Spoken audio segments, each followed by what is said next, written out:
If you like our video, click the subscribe button to subscribe to our channel and get easy access to new content.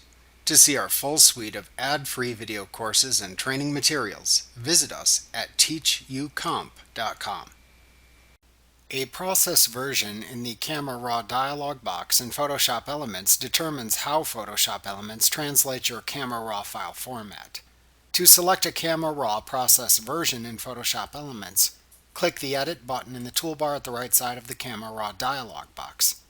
Then click the Calibration tab in the Edit panel that appears to the left of the toolbar to expand it if needed. The current process version for the selected Camera Raw file appears in the Process dropdown.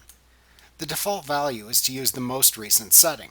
A process version is a method of translating the Camera Raw data so you can access the tools and settings available for that process version of Camera Raw in this dialog box. The most current process versions contain the most tools and settings available. However, if you had previously opened the current Camera Raw image in a previous version of Photoshop Elements, you may see an older process version appear. You can click the Process drop-down and select a choice to select which process version to apply to the current image. The most current process versions let you have the most improved and current tools available, but you can also select an older version if needed for your workflow or for consistency between the process settings applied to your Camera Raw files.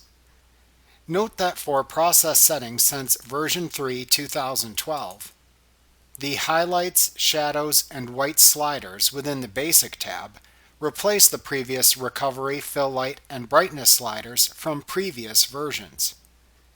On the Detail tab, the color detail and color smoothness sliders have been added but remain disabled unless the color slider is adjusted. In addition, the luminance detail and luminance contrast sliders have been added but remain disabled unless the luminance setting is adjusted. Switching to an older process version disables the newest sliders available. Remember to click the subscribe button to see more of our videos. Get ad-free courses at teachucomp.com.